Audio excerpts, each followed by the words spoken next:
There are many people who think or even dream about having their own island somewhere. Most of these dreams seem to center on the warm waters of the Caribbean or South Pacific. Gananoque is a small city on the St. Lawrence River in Ontario, Canada. It is located in the so-called Thousand Islands region. Many people, both Canadian and American, live on these livable islands in the region. Not that some of these islands don't compare to islands in the Caribbean or South Pacific, because some of them have real castles. Dollar for dollar, the Thousand Islands rival any other islands in the world. They're just on the St. Lawrence River and not in the tropics. The most popular Thousand Islands story involves the salad dressing of the same name. It looks like the condiment was invented by a local housewife. It was later given as a gift to the owner of a famous New York hotel, who included it on the hotel menu around 1890. However, there is no written evidence of the veracity of this story. I drove a truck for a living. We have shipped to 48 contiguous states and Canada. I worked as a driver for a medium-sized company with about 100 trucks. All drivers had a choice of long-haul, regional, or local transport. Whenever any of us went on a long trip of a week or longer, we had the choice of staying local for a week to spend time with our families or returning for longer trips. We were also able to take our wives along on the road from time to time. Most trucking companies that cover the entire country and Canada keep their drivers on the road for weeks at a time. There are several professions that are hard on families. Military is probably the worst, followed by shipping and law enforcement.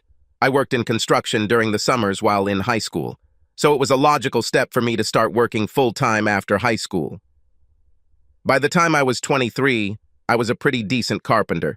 When I was 19, I met an office clerk at a commercial bakery. Her name was Julie Simpson. My name is Scott Mann. Julie and I got married when we were 21. We were both happy until the banking system and therefore the construction industry suffered serious losses. Julie and I talked and decided I should try driving a truck. They earned decent money, but the biggest disadvantage was the time they had to spend away from home. The company I worked for as a driver announced that they would pay for my truck driving school if I worked for them for a year after getting my license. Julie and I discussed it and decided we would go for it. They accepted me and I went to school. 3 weeks later, I had a Class A CDL. The next week, I was put in a truck with a driving instructor. He was an experienced driver who took guys like me out on the road to really teach us how to drive. It's one thing to drive a truck pulling an empty trailer, but it's quite another when you hitch that truck to a loaded trailer that weighs between 16 and 36 tons. I was scheduled to spend 5 weeks with my instructor, but he convinced the safety department that I was good enough to have my own truck in 4 weeks. I drove around the city for a week, then drove on local roads for a week. Everything worked fine. I arranged for Julie to come into the office on Friday and collect my paycheck. This worked pretty well too. We could have received our checks directly, but Julie liked to receive them herself. I had been with the company for about 9 months and was just finishing up a week of local driving. My dispatcher, Shirley, called me and offered me a pretty good deal. We had cargo heading to Vancouver, Canada, and a return flight to Montreal. Only it wasn't actually in Montreal. It was in Gananoque. The owner of the company recently bought one of the Thousand Islands. He was incredibly young for the owner of a transport company. He couldn't have been more than 6 or 7 years older than me. Shirley told me that there were 2 houses on the island, the main house and the guest house. The owner and his wife wanted to furnish the main house with handcrafted furniture from Vancouver Island. The guest house was furnished. My job, if I wanted it, was to haul the load to Vancouver and then haul the boss's furniture back. It wasn't expected to be ready for another month, but it would be ready when I arrived. So the company's operations department decided to surprise the boss and deliver it early. Now this is the agreement. You can't tell anyone, even to his wife. I'm not saying she'll say anything, but she's coming for your paycheck and might say something to the wrong person. The boss and his wife will be there next weekend. This should be around the time you get there. You get to Vancouver and they load you up so you can come back. Does this sound like something you might be interested in? Before I could answer, she interrupted. Remember, whether you accept it or not, you can't tell anyone anything. Do you promise? I will accept this and promise not to tell anyone. Fine. Now, because you took it, and because I like you, Have you seen that brand new Peterbilt sitting in the yard? Of course I saw it. Well, it's yours. Put your things in it. The cargo you are carrying is in trailer 2353. You can leave in the morning. Call me when you get to Vancouver and be careful. I went home and told Julie I had a trip to the West Coast. She didn't mind because the money was good, but we both didn't like the fact that I would be gone for almost 2 weeks. To make amends, we tried our best that night. Sex with Julie had always been something special. She was ready for anything. Right after I started driving the truck, we took some nude pictures of her so I could take her with me in the truck. I've been to Canada with my truck 4 times. Each time the truck was searched. And I mean searched. The only place they didn't search was the bag hanging from my seat. When I crossed the border for the first time, there were photographs of her in this bag.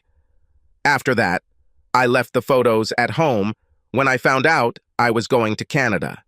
The other times I drove, they never grabbed the bag or any other part of my truck, including under the sleeper mattress. I left the photos at home on that trip. It was easy to leave. Crossing the border went as usual. Canadian officials, as always, were courteous but absolutely thorough during the search. I called Shirley. She told me the boss's furniture was ready to ship. They had brought her from the island earlier that day in preparation for my arrival. When I got to my client, it only took him an hour to unload me, and another hour to get to the place where I was going to be loaded. Loading the trailer took well over an hour because they loaded each piece individually, then boxed and secured it. My truck was fully loaded when I headed back east. I returned to the States and headed east on Interstate 90. I returned from Canada to Detroit. The trip from Detroit to Montreal took about 9 hours. I drove to Kingston, parked for the night, and called Shirley. She told me that the boss was on the island and she had a barge ready. I was supposed to go to the commercial loading dock as soon as I could get there in the morning, and they would unload the trailer and transport the furniture to the island. I was there at 6, and loading onto the barge took until almost 10. It took about 45 minutes to reach the island. It was a straight path, but the barge was moving slowly. I went to the guest house to surprise the boss. The island was covered with trees. I only knew the way to the apartment complex from the path. What I assumed was a guest house had a small courtyard attached to it. The main house was not too far from the guest house. He looked huge. I saw the boss in the courtyard of the guest house. I walked over, and he was rubbing something into the naked breasts of a woman who was lying on a chaise lounge. I assumed it was the sunscreen he was putting on, and I also assumed the woman was his wife. As I got closer, I could see that it might have been sunscreen, but it wasn't his wife. It was mine. She was naked. I watched as one of his hands moved lower from her breast and seemed to disappear. I walked up to them and cleared my throat. They both jumped and turned to me. It took them a second or two to realize they were caught. He didn't recognize me because he had never met me before, but she did. I looked at him. I brought your new furniture from the pier. Then he turned to my wife. You might want to think about putting on some clothes before I get here. I turned and headed back to the dock. I didn't hear a single word from any of them. I walked past the men who were lifting the first piece of furniture. I made it to the dock before I remembered I was on a fucking island. I looked around and saw 4 moored boats. We had heard that there were several boats on the island, so I assumed they all belonged to him. I've never driven a boat, but that was about to change. I've watched enough TV and movies to know that boats have throttles. Push, and you will go forward. Pull, and the boat will go in reverse. I also knew that the boats don't have a brake pedal, but I'll figure that out later. I looked into the smallest boat, but there was no key in the ignition. There was a board on the wall with what looked like boat keys, with rubber balls attached, so they wouldn't drown if they fell into the water. I grabbed all the keys and jumped into the boat. The key that worked was the second one I tried. I threw the rest into the river, with or without rubber balls. The engine started immediately, but the boat was still tied down. I jumped out, untied the front and back, jumped back into the boat and hit the gas again. The boat turned in reverse and moved away from the pier quite quickly. As soon as I pulled away from the dock, I slammed the gas forward and was thrown back into my seat. The ride back to town only took about 15 minutes. I approached the city pier too quickly and, hitting the pier, damaged the boat. The engine was still running when I jumped out. The boat got a lot of attention as I climbed into the truck, gathered my things, got out, and headed into town. I looked back and saw the boat, idling down the river with no one in it. The taxi took me to the city of Kingston and its airport quite quickly. The first plane took off in less than an hour, bound for New York. I bought a ticket. My phone rang and I looked to see it was Julie. She left one message. "Please call me back." I called Shirley. "Good morning, Scott. Did you succeed?" "How long, Shirley?" "How long for what? How long did he sleep with my wife?" "What are you talking about?" "My God. Is she there?" "She is all right." "How long?" "About 3 months. Sorry, Scott. His wife had to be there. Otherwise, I would never have sent you. So you would send me somewhere, knowing that the boss was having sex with my wife. Who else knows, Shirley? There are only 2 of us, Joey and me." "Thank you, Shirley. Thank you very much." "Wait, where are you? What are you going to do?" "Wait, he's on the other line. I'll be right back." "Fuck you." Now I understand why she didn't want me to tell Julie about the trip. She would have told Bradley and there wouldn't have been any surprise, especially the one he just had. It was a small airport, and I could see everything and everyone coming in and out. I kept looking to see if she or he would show up, but they didn't. The flight didn't take long at all. We have landed.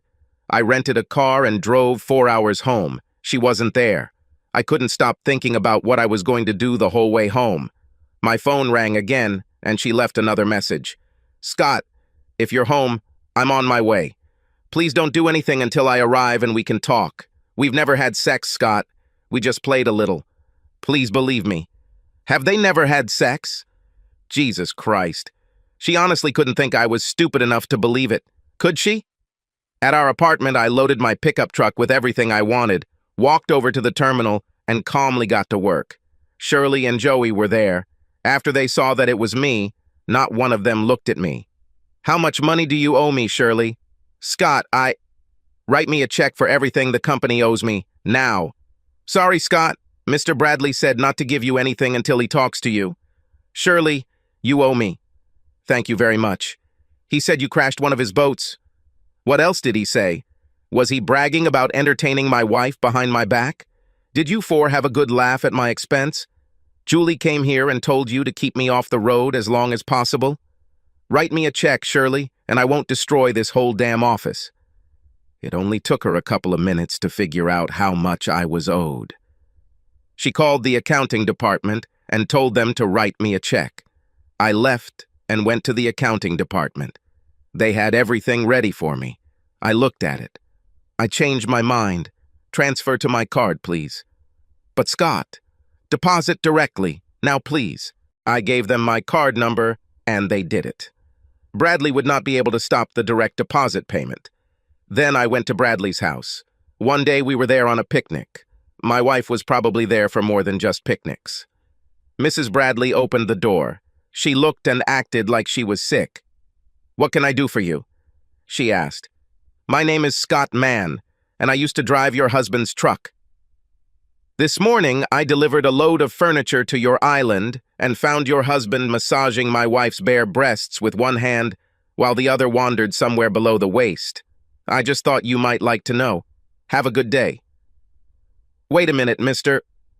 What did you say your name was?" "Mann. Scott Mann." "What is your wife's name?" "Julie Mann." "Did you see this morning?" "With my own eyes." "Are you sure?" "Lord, lady, of course I'm sure. Do you really think that I would invent something like that about my own wife?" I walked to my truck and drove off, not having any idea where I was going, so I headed to my parents. It didn't take me long to get them up to speed. Mom always had coffee ready, and she offered me a cup. I took it. Soon I was stretched out on the sofa. I closed my eyes. The next thing I remember, I heard my father's voice. "Julie, get off my porch, or I'll call the police. But I need to talk to Scott." "After what you did to him?" Dad asked. "In no case." "But he doesn't understand." "Oh, I think he understands everything too well. You slept with his boss for 3 months. What's so difficult about this?" but he doesn't know why. Of course he knows. You're a traitor, that's why. Now get off my porch. She started screaming my name. Scott, talk to me, please. Scott, give me a chance to explain, Scott. Scott? It was a long day, and soon I fell asleep again. The next morning I woke up early and walked to my truck. I had no idea where I was going, but I had to go somewhere. I opened the door to sit down, and Julie was sleeping across the seat. She sat up when she heard the door open. I started to walk away, but she grabbed my hand and pulled me back. Please, Scott, listen to me. I had no choice. Don't bullshit me. You either let someone have sex with you or you don't. Right, Julie? Everything was wrong. So you had sex voluntarily. It was a statement, not a question. Scott, just give me a chance. I repeat, you had sex voluntarily. Okay, I had sex voluntarily, but besides, you lied. We never had sex. We just played around a little. God, did you really expect me to believe that? Get out of my truck. She didn't budge, so I took her hand and pulled her outside. I was furious and drove off before she could get her ass off the ground. I went to a fast food restaurant in town for breakfast. I ordered one of their breakfast items and went to take a leak while I waited. I took the food to the table, sat down, and ate. When I was done, I went to the bank and split our money. My phone rang several times and several people left messages. My former employer, Ernest T. Bradley, left too. Call me and let's talk, or I'll sue you for crashing my boat, and then you'll go to jail for threatening my employees, and don't think I won't do it. That was his first message. Listen, I slept with your wife. Deal with it. This happens every day. She is not the first wife I have spent my time with, and she will not be the last. Swallow your pride, take it back, and punish it if necessary. This is what she likes and what she wants, so give it to her. If you don't, maybe I'll keep doing it. Now get your ass back here and drive my truck home, or I'll report you for theft. Besides, you'll have to drive for me for 3 more months to pay for your truck driving school. This was his second message. God, what an asshole. So he was still in Canada. I called his wife to see if I could meet her instead of just rushing to his house like I had done before. She agreed, and I played his messages for her. She had been sick before, but after hearing him, she felt worse. At first I wasn't sure I believed you, but now I do. I'm going to set his ass on fire. May I have a copy of this message? We made a copy for her. What are you going to do with your wife? She asked.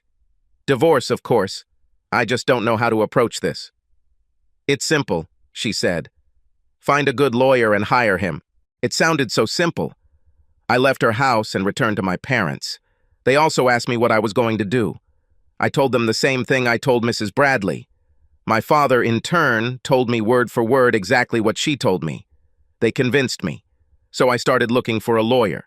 Again, I had no idea where to start, so I started with the letters A in the phone book. I got to D before I found my lawyer. David Dennison and I hit it off straight away. His entire family, including himself, were truck drivers until he flipped his car and was paralyzed from the waist down. He graduated from law school in a wheelchair. He was the only member of his family not in the trucking business. But they all knew and respected Ernest T. Bradley. Dennison noted several times Bradley's youth and business acumen. In fact, everyone who knew him respected him. He was famous in society. He sponsored sports teams as well as arts programs and donated to every charity that came his way. Dennison flat refused to believe me when I first told him what I had discovered in Canada. He was on Bradley's side, and I was almost ready to leave and find another lawyer, but I decided to listen to the messages for him. He finally began to believe. Wow, this will shake up the community if it gets out. How do you want to deal with this? As private as possible, or do you want to make a big splash? All I want is to get a divorce as cheap as I can. As far as I understand, this will never make it into the newspapers, but the reason for the divorce will be adultery. If that means it goes all over town, so be it. But there won't be any mental cruelty or lies about irreconcilable differences. She cheated, and it will be recorded. It can be difficult if that message is all you have. Courts these days almost require visual evidence, especially when accusing a man of his stature. Well, let's try it. Fine. We will deliver the documents to her in the next few days. Do you have any idea where she might be? Either at work at the bakery, or at home, or in Canada with him, I guess. Well, of course, we can't submit documents to her in Canada, so we'll try at home or at work. It fits me. You can contact me by mobile or at my parents'. I was tired of living with my parents, so I spent the next few days looking for my own apartment. I found an apartment that wasn't the fanciest or best in town, but it was mine. A week later, Julia was served at work.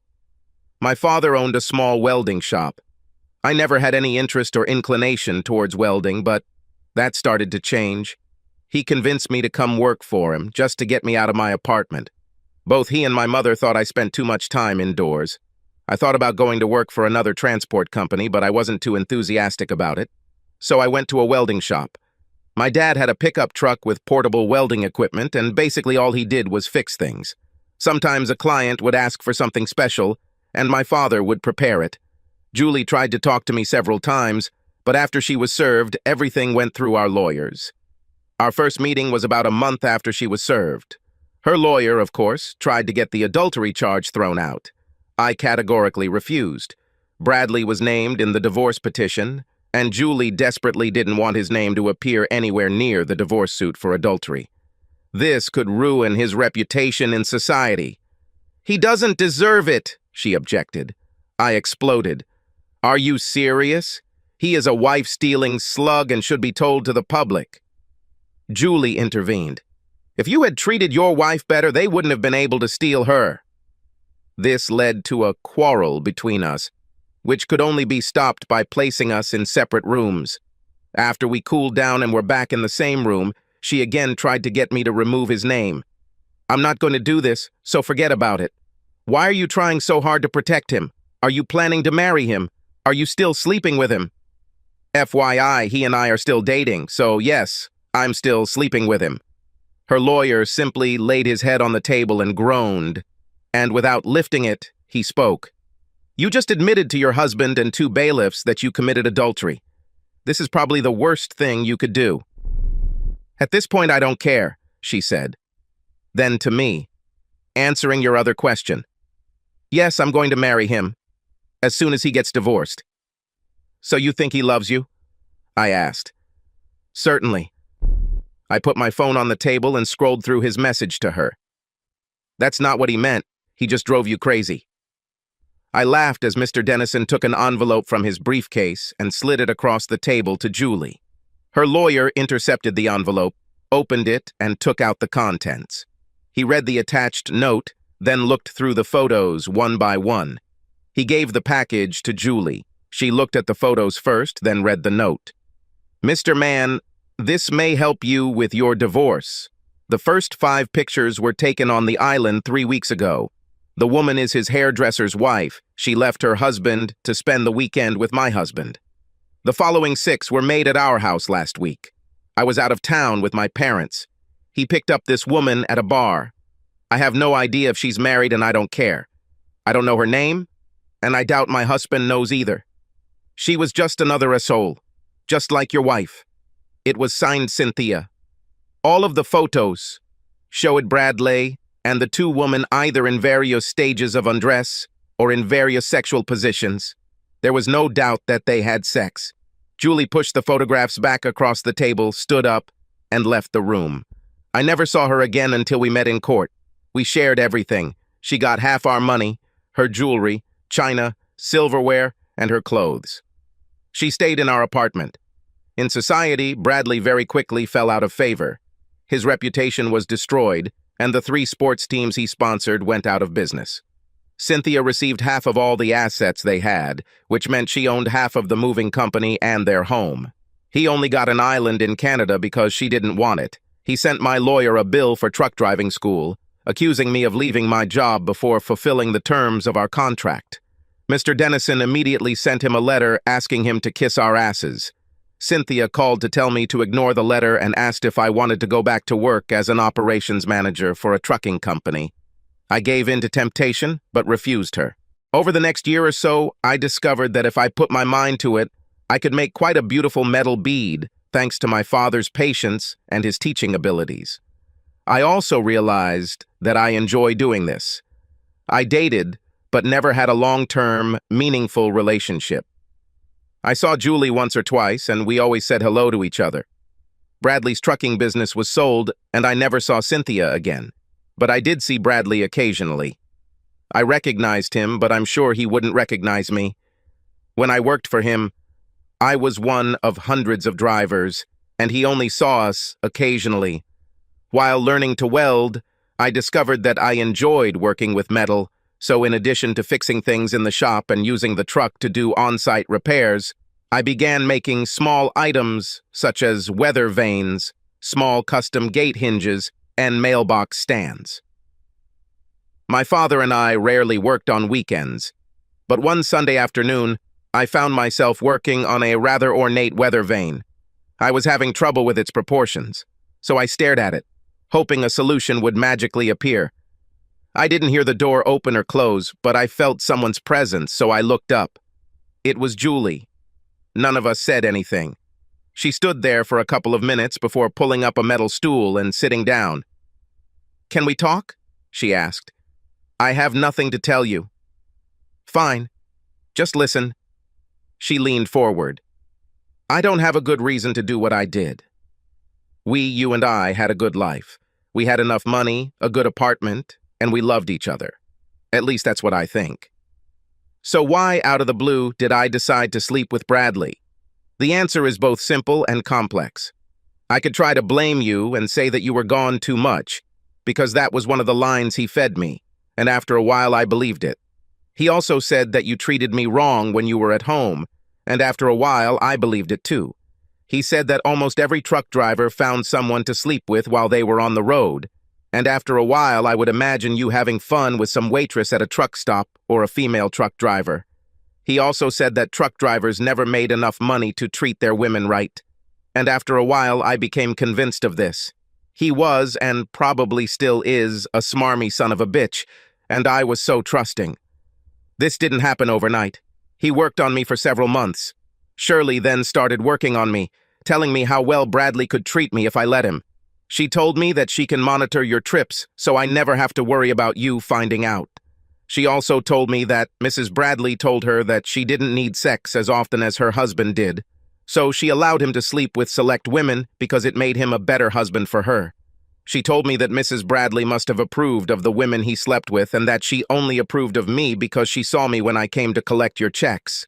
Now this lie sounds stupid, but it wasn't so then. Now I know it. I sat and listened. When I thought she had calmed down, I spoke. "Why are you telling me all this now?" "I don't know. I don't think I ever wanted to tell you this. At least not the truth.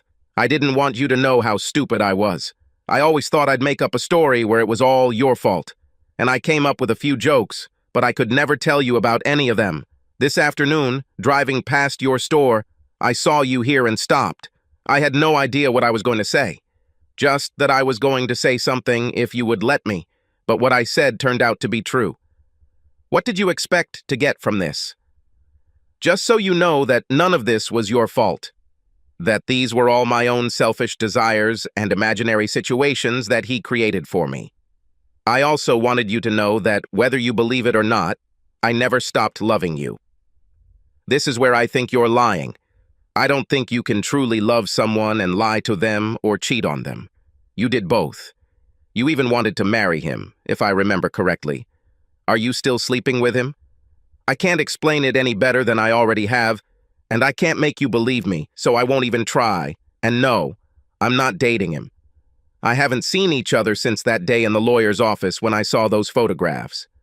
She sat for a few more minutes watching me work. I guess I'd better leave. She stood up. Scott? I looked at her. Is there any way to forgive me enough to give me another chance? I shook my head. You know where the exit is. After she left, I didn't accomplish much other than reaffirm my opinion that my ex-boss was a top-notch asshole, and my ex-wife was dumber than a box of rocks. I wondered what would have happened if I hadn't gone to that island to surprise my boss. Would I still drive a truck and get sloppy seconds?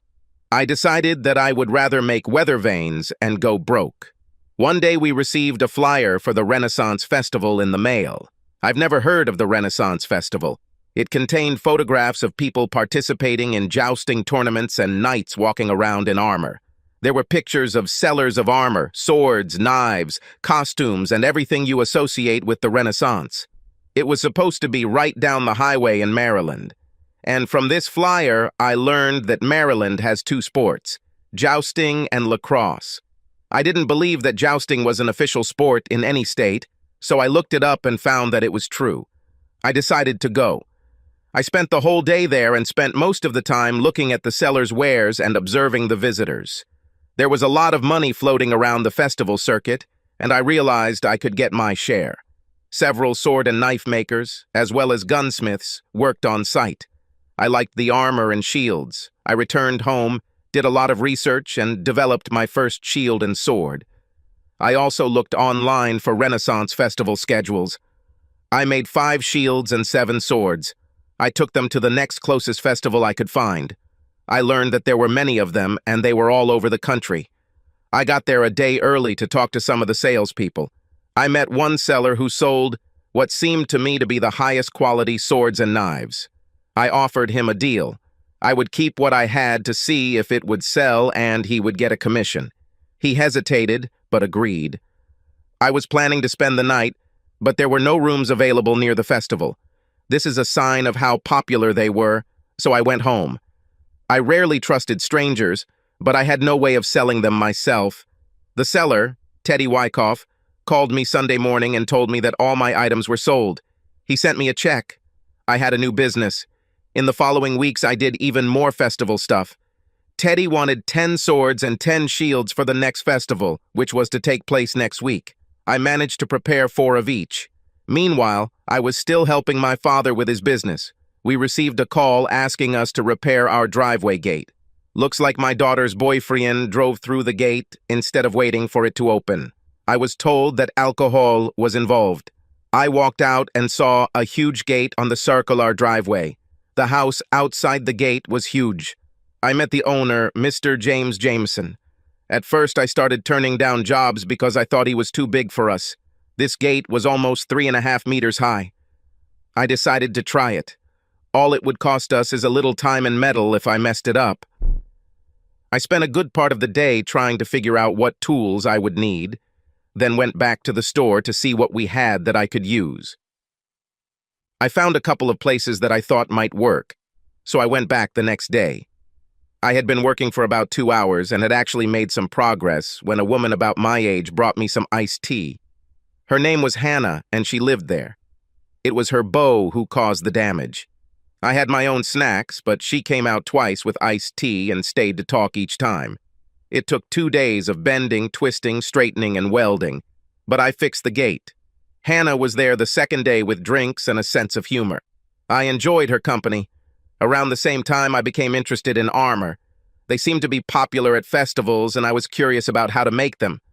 How long will it take? How much will it cost to make them? And finally, will we be able to make a profit from them? I was dating a woman I met in the library while doing research. We met at least twice a week and had sex every time we were together. However, this relationship, like others I had, ended after a few weeks. There was a cinema in the shopping center. I rarely went to the movies, but one Friday night I was so bored that I went. Before the lights went out, Hannah came in with her boyfriend. They sat down right in front of me, and his arm immediately wrapped around hers. Less than 5 minutes after the lights went down and the upcoming movie announcements began, I heard Hannah, "If you touch me there again, I'll cut off your balls." His hand fell on her shoulder. She left in irritation, and her boyfriend begged her to return. I followed them. To her credit, she didn't take shit from him. I wasn't close enough to hear, but they were arguing about something. I decided to intervene, which I had never done before. "Excuse me, Hannah, are you okay?" She looked at me. It took her a couple of seconds to recognize me. "No, that's not true. This asshole has more arms than an octopus, and I'm tired of fighting him off. Could you take me home?" "Certainly." We were heading to my truck when another guy approached us. "Are you okay, Hannah?" he asked. "Now, yes." "Do you want me to take you home?" he asked. She didn't even look at me before saying yes. They headed to his car without even saying goodbye to me, as if I wasn't there at all. I stood and watched them leave. I shook my head and went home. I was at her house a few days later. There were some railings along the walkway between the house and the pool that needed some attention, so Mr. Jameson asked me to come back. Hannah saw me and came over to say hello, but she never mentioned the movie incident. I was a little annoyed at being completely ignored at the movie and wasn't in the mood to chat. She took the hint and left. I returned the next day with spare parts. It was a simple, off-the-shelf railing, so parts were readily available. She was heading towards the pool and stopped to chat. I mostly ignored her. I enjoyed our conversations when I was working on the gate, but after the incident in the theater, not so much. "Are you mad at me?" she asked. "Do you remember what happened at the cinema last week?" I asked. "You mean when I was with the octopus?" "Yes." "What about this? You asked me to take you home. Do you remember this?" "Certainly." "What happened after that?" "Nothing. Jimmy showed up and took me home." "And you didn't see anything wrong with that?" "No." "Was it bad?" "Not if you didn't see anything, I guess." I took a hammer and started hitting the metal just to make noise, thinking she would go away. It does not make sense. I think yes. She was losing patience. "I don't understand you." I looked her straight in the eyes. "That's the problem." I started hitting the metal again. She took the hint and left. The rest of the day was spent finishing the railings. My interest in armor increased, and I did a lot of research on how it was made. I made my first piece of armor and was very proud of it. I sent his photo to Teddy to see what he thought. "Stick to shields and swords," he said, laughing. "You are good at it. Armor needs a lot of work before anyone buys it." Just a few days later, I was at a local bar, drinking beer and watching a baseball game, when Hannah sat down next to me. "I'm meeting friends for a drink. Would you like to join us?" she asked. "No, thanks. I feel good where I am." She stood up and started to leave, but hesitated. She looked at me. "Are you ever going to tell me what I did to make you angry?" "If I have to explain to you, then I feel sorry for you. Enjoy your drinks." I had almost finished my beer and was about to leave when she returned. "Oh my God, Scott. I didn't mean to ignore you in the theater. This octopus made me so angry that I didn't know what I was doing. Please accept my apologies." I assumed she said something at her table about our conversation and someone corrected her. "Apologies are accepted." She smiled. "Will you join us now?" She paused. "Please, let's just have a drink. I owe you at least this." I smiled back. "Necessarily. Thank you." They all drank, and the evening turned out to be fun. Two of them, I don't remember their names, reminded Hannah of her manners throughout the evening. I felt sorry for her. The group broke up and we all left. I went out with Ginny. I sat down next to her at the table and asked her about Hannah. She told me that they had been friends for a long time. "Look, Scott, I'm not her best friend, but I'm close. There's something about you that she likes. She's sorry for treating you this way. She told me this." "Damn it. She told the whole table that she told you. You have to give her credit for that. Call her. Do you have her number?" "No. Give me your phone." I did so, and she wrote down Hannah's number in it. "Call her." One morning, the next week, I was working in the store when Hannah walked in. I assumed she got the address from her father. "Did you have fun last time?" "I like it. I like your friends." "That's good, but what about me?" "So, what about you? Do you like me?" I apologized, if you remember. "I remember." "Then why aren't we friends?" she asked. I smiled. "I think we're working on it." An apology does not automatically mean friendship. It simply means that you realize you made a mistake and regret what you did. Whatever you did, that's why you apologize. This person may or may not accept your apology. I accepted it, but that doesn't mean we'll be best friends. It simply means that I acknowledge that you understand what you did and are sorry for it, assuming the apology was sincere. It was sincere. I agree. Fine. Then let's go somewhere for dinner. I laughed. Why not? She asked. It will be a good way to work on developing our friendship. Fine. When? Why not tonight? And so it was. Hannah and I had dinner, and our friendship grew stronger. We dated for 2 months before I saw her naked. But that was just the beginning. Our relationship flourished. And it didn't take long before we wanted to spend all our time together. She would come to the store just to sit and be with me, and we both enjoyed that time together. I could work and she could read. We never had to talk or interact. All we needed was to just be there for each other. One night during bed talk, I learned that she had only been married for a short time. However, she shocked me when she said that Jonah Jameson was not her real father. She and her mother were married for only 7 years. She had an older brother, and their father died. 2 years later, their mother married Jameson. Their father owned a trucking company, and her brother Ernest wanted to take over and run it. He was 6 years older than Hannah, and most people thought he was too young, but Hannah and her mother agreed to let him try. He showed real ability, and the company prospered. I got out of bed, poured us both a drink, and went back to bed. Tell me about your brother, I asked. I've already told you most of it. The important parts, anyway. The bottom line is that the transport company was doing well, so good that he and my ex-daughter-in-law bought an island in Canada. Then some bitch got her teeth into him, and he ended up getting divorced and selling the company. Apparently, this bitch's husband started driving for him and thought they could make some money off of my poor brother. His wife squeezed into the frame and seduced him. They arranged it so that the husband would find his wife and my brother together on their island. My sister-in-law divorced my brother, took half the company, and then they were forced to sell it.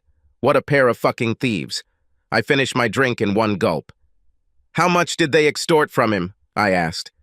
My brother never told me, but they had to get something. Do you know their names? I knew, but I forgot. I decided to tell her what really happened, but I thought that would be the end of our relationship, so I decided to have one last sex first. After we calmed down, I almost talked myself into not telling her who I was because I had never had better sex than what I had just experienced. I knew that once I told her the truth, we would be done. We were at her house, and I was getting ready to go home anyway, so I got dressed.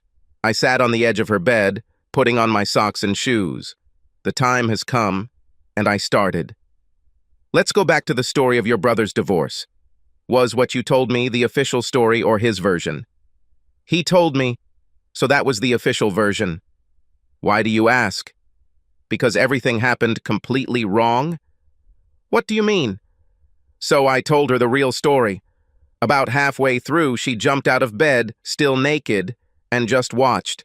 In the end, I said that the only thing Julie and I achieved was a divorce, not extortion. When I finished, all she said was, "You are lying. Get out." I am not lying. This is true. She threw a pillow at me. You are lying. Get out, and don't come back. With these words, I left. I hated it when it ended like that, but I loved that last sex. Life went on. I had another period of social lull, and I couldn't seem to find a way out of the impasse I was in. One evening, I wanted to splurge, so I had dinner at a very nice restaurant. I finished my main course, raised my napkin to my mouth, and looked around. A few tables away from me sat Hannah and her brother. There was a small cake with candles on their table. I signaled to the waiter that I was ready to receive the bill. He brought it, and I paid. I stood up, walked straight to Hannah's table, and sat down. They both looked at me like I was an alien. Her brother spoke first. Are you sure you're at the right table? He asked, obviously not remembering me. Indeed, and I think you should tell your sister the truth about your divorce. She knows about it. Who the hell are you? But obviously she doesn't know the truth, so you need to tell her the true version. Fuck you. Scott, what are you doing? She almost screamed. Get out of here. As if by magic, the waiter appeared. Are there any problems here? He asked. This guy, Hannah said, pointing at me, sat here uninvited and threatened my brother. I want him to get out of here. Certainly. Sir, I have to ask you to leave. I looked at Bradley first. You're a real slug. Then I looked at Hannah. I don't know why you never talked to his ex-wife, but check at the courthouse and look at my divorce record. Then you will know the truth. Just get out of here, she said. I left, deciding that I would see her for the last time. I worked in my shop on the projects that interested me the most, axes and chainmail. I was too busy to see her anyway. A festival was planned for the following weekend. I took some shields and samples of my axes and chainmail to show Teddy. He got me a vendor pass, so I drove through the entrance. When I got there, he was talking to a young lady dressed in period costume. The costume was a long, flowing dress with a bodice cut so low that it barely covered her nipples. I stood and waited while they talked. He looked in my direction, recognized me, and motioned to me. Diana, this is Scott. Scott. Diana. He spoke to her. Scott is the designer and creator of some of our things, and I understand that he may have some new things. Right, Scott? I laughed. That's what I do. I got some new clothes from my truck. Both he and Diana stood frozen in front of it as if it were a treasure. I couldn't take my eyes off her bodice. Every time she leaned forward, I leaned in with her, hoping to see more, but it was too crowded for me to see better. I spent a lot of time with them and even had dinner with them. Dinner included meat pies and iced tea from another vendor. I wanted to ask about their relationship, but there never seemed to be a good time to ask the question. There were many other people walking around, renewing friendships and contacts from other festivals. At least half the people were dressed in period costumes. Some men imitated sword fights for their own amusement. These fights served as rehearsals for the fights in front of the visitors, which began the next day. I don't remember seeing so many people having so much fun. Teddy had a tent in the area reserved for vendors and reenactors, so I stayed with him for the night. When everything calmed down, I asked him about Diana. She and her sister are the organizers of this particular festival, as well as many others around the country. Everyone is happy about her arrival. We have been friends with her for many years. In fact, if you weren't here today, she would be. Oh, shit. Why didn't you say anything? I'd go to a motel. No, you wouldn't go. Even if I let you, there are no free rooms for 50 kilometers around. When visitors started arriving the next day, the reenactors had even more fun interacting with them, and Diana, as always, was a huge hit, I was told over and over again. I spent the whole weekend with Teddy. Several times I watched his stall while he and Diana went to his tent. I had a lot of time to talk with other sellers and visitors. We sold everything Teddy had in stock, plus what I brought with me. It was a profitable weekend. I decided to attend more festivals. The festival ended on Sunday. I helped Teddy dismantle his tent and pack everything. It was an 8-hour drive home, so he convinced me to stay another night. Their next festival was 18 hours away. They could begin preparing to open on Wednesday. I didn't think I'd have enough time to make the chainmail, but I told him I'd try. Returning home, I immediately went to the workshop and started working. It was late when I started yawning and realized that I was tired. I barely slept over the weekend. The clock showed that it was almost 2 in the morning when I left. It was about 3 when I returned home. Not even 5 minutes had passed when my doorbell rang. I opened the door and Hannah literally fell into my arms. She smelled of alcohol. 2 policemen stood behind her. Are you Scott Man? Yes. Is she your girlfriend? I know her, but she's not my girlfriend. You are sure? She insists that you are her boyfriend, not even close. The last time I saw her, she called me a liar and kicked me out of her house, so I promise you I'm not her boyfriend. Which was not entirely true. The last time I saw her was in a restaurant, but it wouldn't have mattered to them. Fine. Come on, Tommy, let's get her. Tommy was obviously his partner because he stepped forward and took her hand. Where are you taking her? I asked. Spend the night at the station. No, do not do that. I'll take care of her. You are sure? No, but I can't let her spend the night at the station. I left her dressed and laid her on the only bed I had. Mine. I would have slept on the couch, which was better than the air mattress in Teddy's tent, but I would have preferred my own bed. Instead, there lay a snoring, drunk woman inside. I woke up the next morning and went to work. I hadn't heard anything from her all day and fully expected that she would still be sleeping when I got home. I was wrong. She left and the apartment was spotless. I immediately headed to the shower. I looked for a note or something, but there was nothing there. I worked tirelessly, but was never able to finish a single new piece of mail. Teddy came in and took some shields, swords, and axes that I had stashed. We discussed whether we should hire a couple of people to help us, but we both realized that there were few metal craftsmen. We then discussed the possibility of doing some training, and that's what we decided to do. We placed advertisements in the regular newspaper and in the festival newsletter. It was Friday evening, and I was in the workshop working on inventing a machine that would make chainmail faster than I could do it. There were a couple available on the market, but I thought I could make it better. It was late, and I was tired when there was a knock. It was a very sober Hannah. "Thank you for saving me from the police." I stood there and nodded. I tried to clean up after myself. "Everything was okay?" I nodded again. She couldn't think of anything to say, as we both just stood there looking at each other. "Listen, it's been a long day and I need to get some sleep." I pushed past her to the door, closed it, locked it, and headed to my car. "Good night." I was almost getting into the car when I heard it. "You were right. My brother lied. I'm sorry." I simply waved over my shoulder, got into my car, and drove home.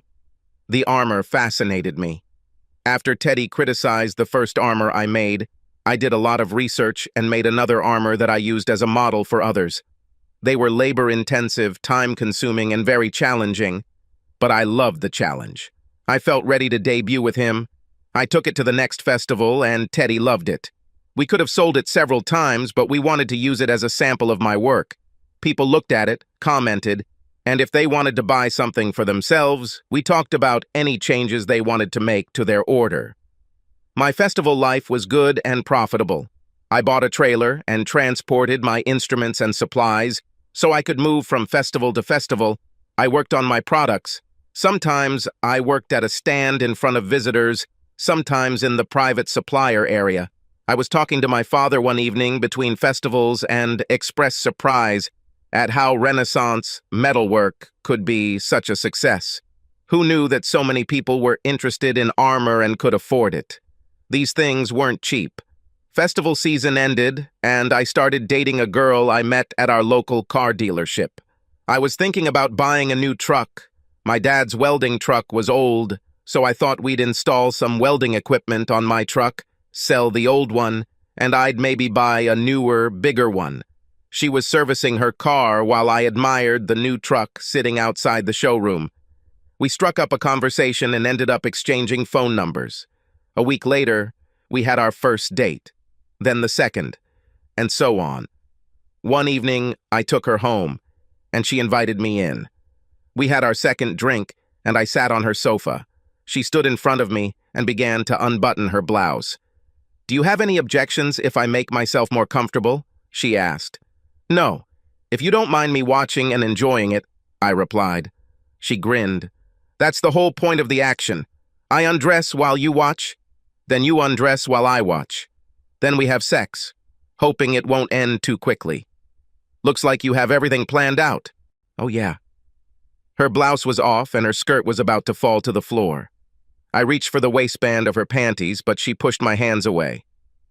"Let me do this. Just watch and enjoy. You like to watch a lady undress, don't you?" "I don't know. I've never looked before." She laughed a deep, throaty laugh.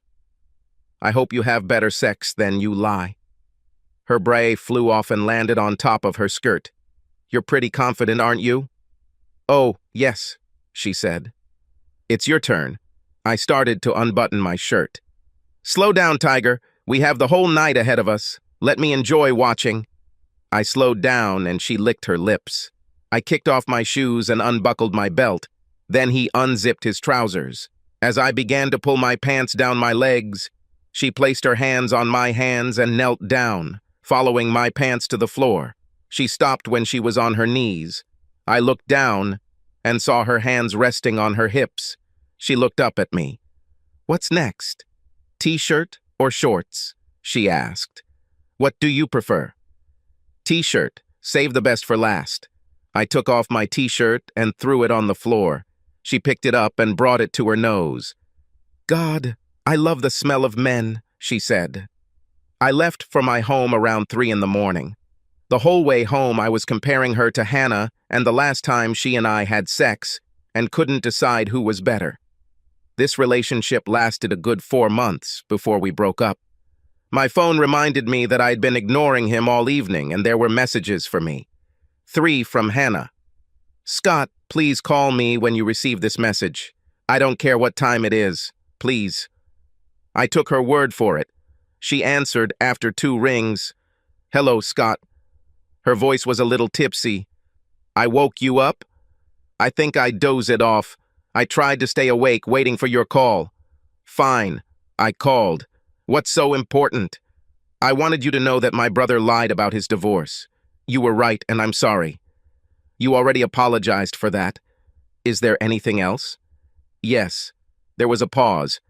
"Can we see each other again? I miss you." "Honestly, there is no way you and I can meet, knowing who your brother is and that he had an affair with my wife.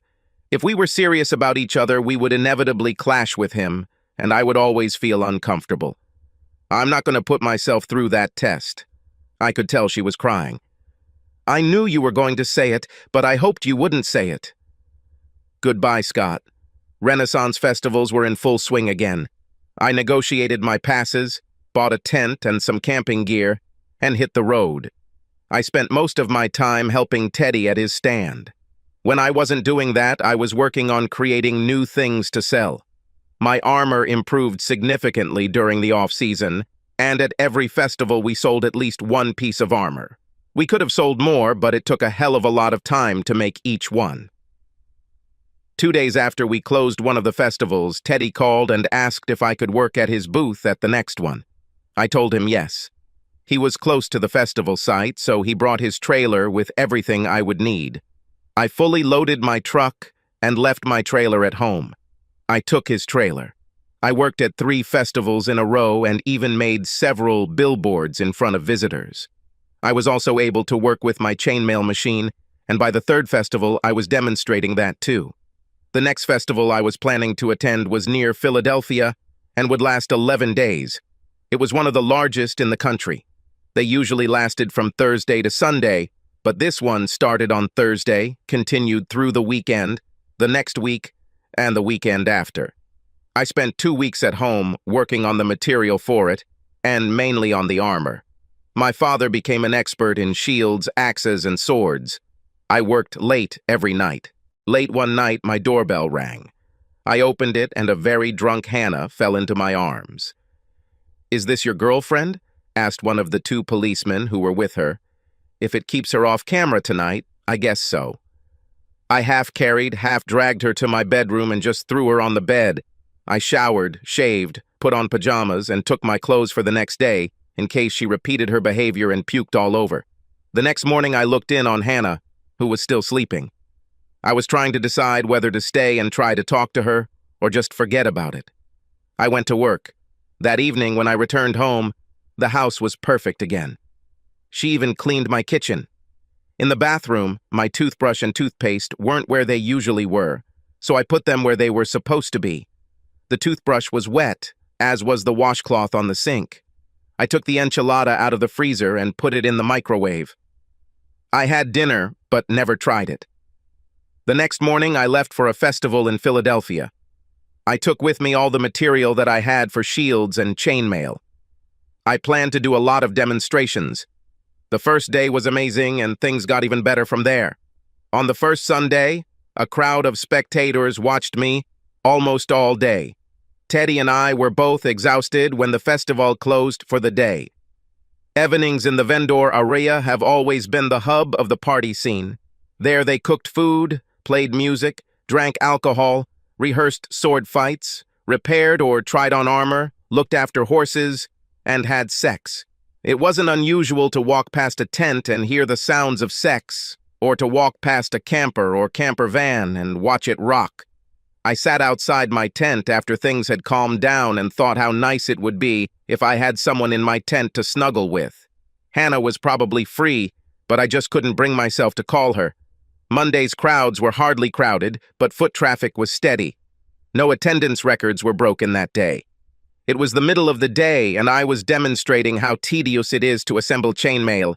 I looked up and saw Hannah watching me. I continued my demonstration and asked those who were watching me to ask questions.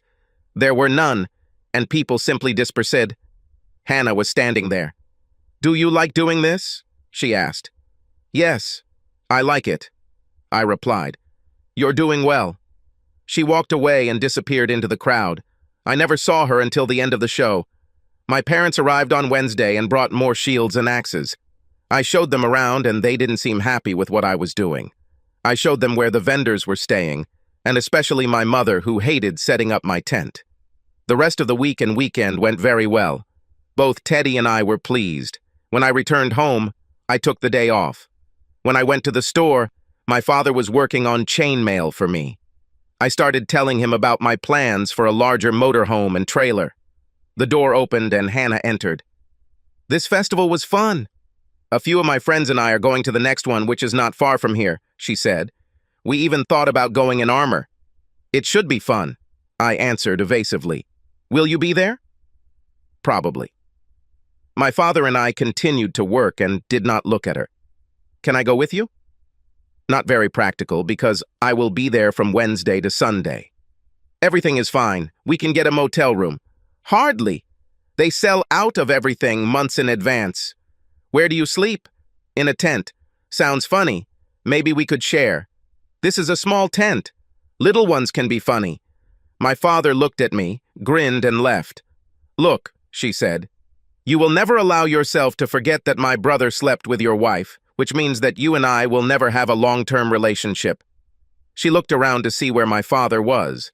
"But that doesn't mean we can't be fuck buddies, right? We enjoy sex with each other, don't we?" I agreed. "So why not use each other? You can date whoever you want, but if you don't have sex, I can fix it. How does this sound?" I looked at her. "You're the best thing I've ever had. I've said it once, and I'll say it again. But the thought of sharing leaves me cold. I can't stand the thought of having sex with you only to have you leave for another man, even if you haven't had sex with him. We both need to find a relationship and respect it." She came close to me, reached out, touched my face, and kissed me. "You do not understand. I already have a relationship. If you want to date someone, anyone, go ahead. But know that I will always be available for anything you want, anytime you want it. I don't need anyone else. I love you, and I fully intend to respect this relationship." She kissed me again and left. My father must have been watching as she left. "What are you going to do with her?" I was still looking at the door through which she had just left. "I have no idea, Dad. What do you suggest?" "Either get used to the fact that her brother slept with your ex-wife and accept the possibility that she won't go anywhere, or leave town and keep a low profile. Perhaps now is the time to do what your mother and I talked about." "What is this?" "We'll talk about this when we get home." We were sitting at the dinner table when he told my mother about Hannah. "So I thought maybe it was time to give Scott the gift we were talking about." "I think you might be right," she said. "What are you two talking about?" "I don't like the idea of you sleeping in a tent," my mother said. "We're going to buy you a motorhome," my father said. I knew arguing with them wouldn't stop them. Plus, I thought it was a good idea. It took a week to find what I wanted. I didn't need driving lessons for this, since I had a Class A CDL, so I just hugged them both, thanked them, and bought a trailer to pull it behind me. I set up the trailer so that I could work in it if necessary. I also connected power from the van to the trailer. It was a great setup. I focused on armor while my father made shields, swords, and axes. We both really enjoyed doing this type of work. Teddy got jealous when he saw my trailer and wanted to know if I had christened it yet. "What do you mean?" I asked. "Sex? Has anyone already had sex in it?" "No." He grinned. "Do you mind if Diana and I—" I laughed. "Help yourself." He sent her a message, and she was there in 10 minutes.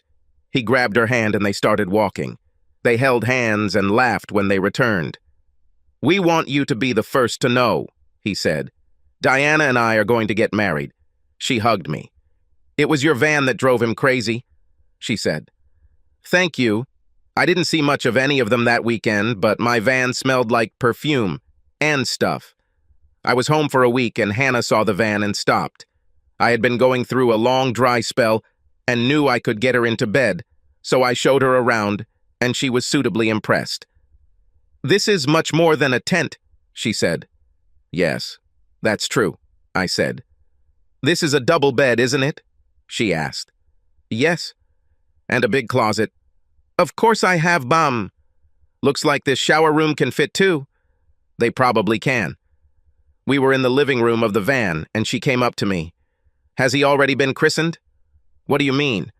I asked, even knowing what she meant. "Sex. Has anyone already had sex in it?" I lied. "No, it's completely new." "Well," she almost whispered, "we can do it now or this weekend.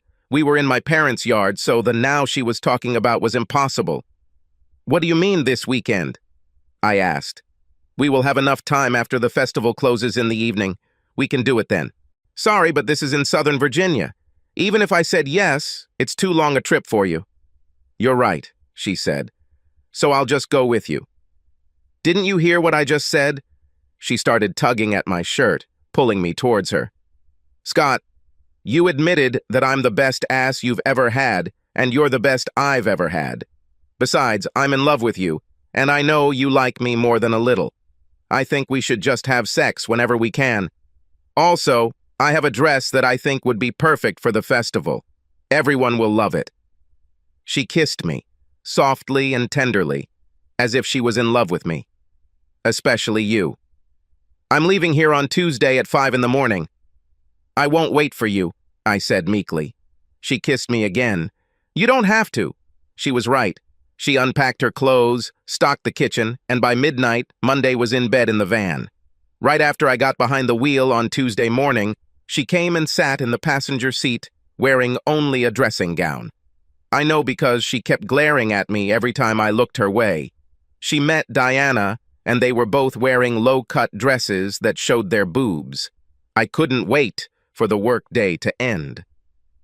At the end of the day, Teddy and I closed the booth. Diana and Hannah were cooking dinner in the van when we got there. I've never tried anything Hannah made, but it was delicious. After Teddy and Diana left, Hannah asked me if I wanted to take a shower with her. There was room for 2 in the shower, and then we made it to the bed. That night was the first of many nights and days where we enjoyed each other in that van. This was also 3 years ago. At first, her family tried to convince her that the only reason I allowed her to travel with me was to get even with her brother because he convinced them that Julie and I were to blame for his divorce, not him. Obviously, none of them had been in court to see the truth, and they, like Hannah, believed him. Hannah provided them with copies of my divorce petition and her ex-sister-in-law's petition. He stayed in town and was responsible for a couple more divorces before deciding that the other side of the country would be better for his health. Hannah has several new dresses that she wears to festivals. They don't highlight her big belly as much. She didn't say she wanted to be a wife before she became a mother, but I know it's on her mind. Me too. Subscribe to our channel so that your second chaff doesn't cheat on you, and go ahead and listen to the next story, because this story is nothing compared to the next one. If you're under 18, don't even think about listening to the next one.